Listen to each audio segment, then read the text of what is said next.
It's been so fascinating and sometimes quite disturbing, frankly, over the course of my life to notice the way in which normative understandings of psychology, psychiatry, and mental health not only exclude arguably the vast majority of the world's people, but beyond exclusion can actually actively harm many of us. And so I can take it back in my lived experience to being a child and just kind of starting to pick up on certain cues and clues around me in the mainstream settler colonial US culture that were utterly perplexing. Looking back now, I would frame them as these kinds of psychic epistemologies of ignorance, frankly, noticing, right, within the broader culture, astonishing omissions and unawareness in the realm of, right, our psyches, in the realm of what's considered normative, in the realm of what health, and more specifically so-called mental health, was supposed to look like, how that was supposed to present within a person. So even more specifically within the context of my own family, I noticed that so many of the folks in my family very easily held, experienced, embodied what might get considered non-normative modes of perception that frankly mainstream psychology would pathologize, would clinicalize, would seek to label, and yet give thanks for a variety of reasons. I didn't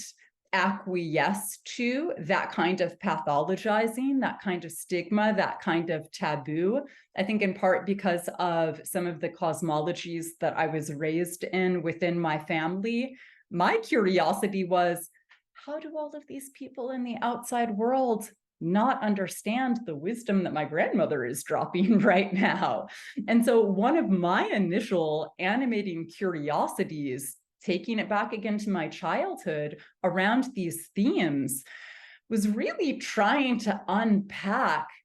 how do people understand what is allegedly madness and what is allegedly sanity? Where did these ideas come from? How did they get framed up, right? And as I aged, I started to develop some cultural vocabulary around that, right? What we could call the politics of madness and sanity specifically. And right, as an adult, right, entering into a lifelong career in the field of adult education, it's been incredibly important for me to hold space for other folks to unlearn the mainstream politics of madness and sanity, to remember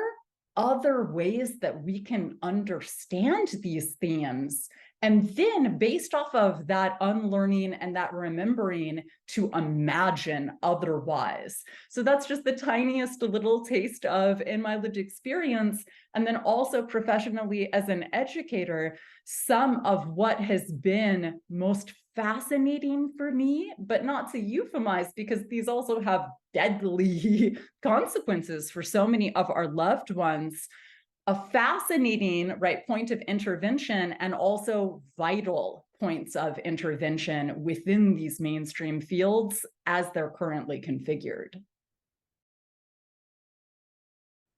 I'm excited for people to take this curriculum because there is so much room for opportunity in our respective fields for people to be able to be supporting a move towards collective liberation. So not for psychology and psychiatry to be weapons of oppression that end up just roping people back into the status quo unnecessarily, but rather to imagine within these fields not only what alternatives are possible, but also to really,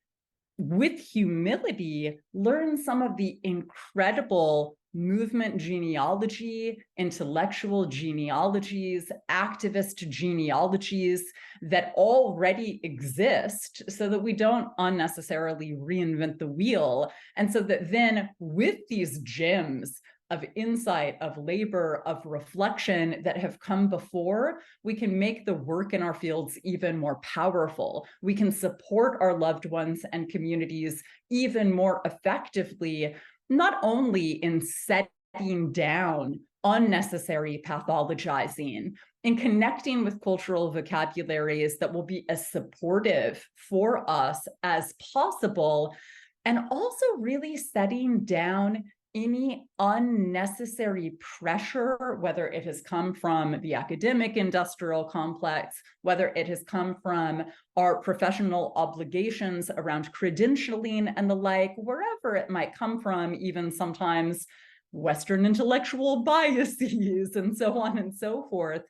to make space for more substantial interventions, to be able to make space for more robust forms of understanding fundamentally at the jump that are consistent with some of our people's cosmologies. So not just a kind of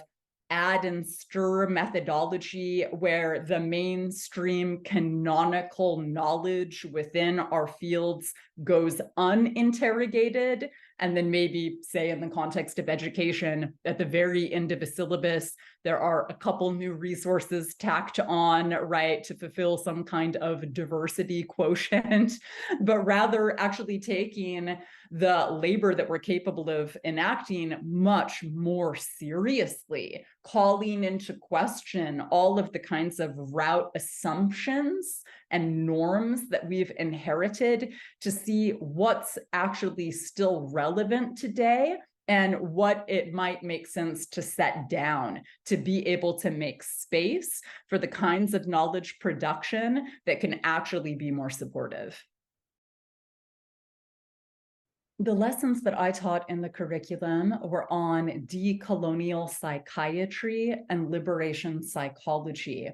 I'm so excited for y'all to be able to learn from these couple of lessons, especially to get into some history that I cherish deeply, especially around the figures of Dr. Franz Fanon and Dr. Ignacio Martín Baró, and the broader social movements that animated and enabled not only their activism, their revolutionary agitation in community, but tremendous knowledge production that they've gifted to us. Unfortunately, I've noticed that these couple of figures and the social movements that they emerged out of have really historically received inadequate attention for reasons that we can talk about, although this can absolutely be remedied in this moment in history. So it's important for us, as we're seeking to learn with integrity and with humility, to look back to some of these luminaries who especially have really situated their psychological and psychiatric interventions in an explicitly politicized and economic context. So as well operating pretty explicitly from the global South. So for folks for whom your training might have principally been in the so-called global North, maybe entirely, that unto itself is a tremendous gem to be able to really take seriously knowledge production in our fields that emanates from the global South, and then more specifically with substantial critiques of imperialism and colonialism. Now, I know that today it is more popular, it has been for some time now, for people to talk about, for instance, the social determinants of health, including the social determinants of mental health more specifically, right? Whether that looks like housing being a mental health issue, healthcare being a mental health issue, and so on and so forth. This is both essential And that's kind of just starting to, right, scratch the surface of the tip of the iceberg of what that actually entails. So when we look back to whether it's in a Northern African context and a Caribbean context, like in the case of the interventions of Fanon, right, or a Central American context, in the context of the interventions of Martín Baró, we can get into even further some of the particularities of what these critiques can look like. And then beyond that, what alternative options exist for practitioners in this moment who are really making a good faith effort to ensure that their impact is as good as their intention.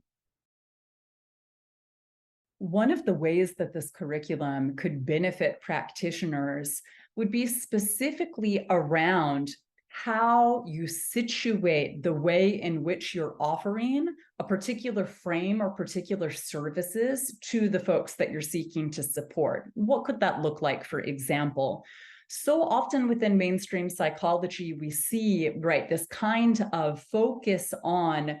introduction of individuals back into society in a way that doesn't interrogate the bigger picture of the society that they're being reintroduced back into, or even call into question the ethics of that, frankly. If we know, for instance, we're in a deeply unjust societal context, right? One in which oppression and injustice are rife, whether that looks like racism, ableism, ageism, nationalism, and so on and so forth. Of course, we could continue. What are the ethics of, right, seeking to, in a very atomized way, support an individual to be as functional as possible within that broader context? So at the outset, I would really invite practitioners to see engagement with this material as an opportunity to expand beyond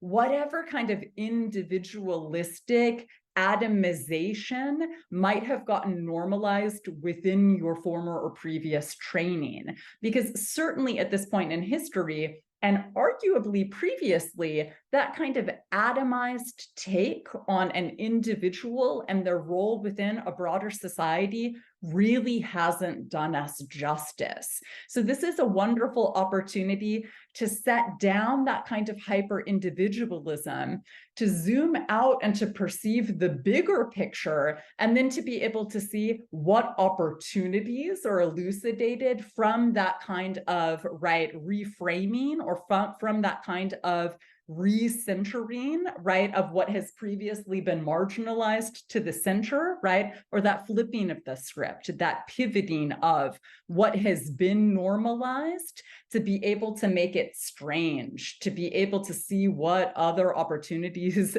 right, exist all around us, should we choose to be on the lookout for them, that aren't just about, for instance, supporting a client becoming under capitalism, productive worker, without more broadly pausing to ask, well, is that even consistent with their worldview, right? What are the other visions, dreams, interests, desires that people might be holding, especially collectively as a part of broader groups and cultures, that we can actually engage in dialogue around, as opposed to just kind of smuggling uninterrogated biases into our work and then unnecessarily perpetuating that kind of normativity?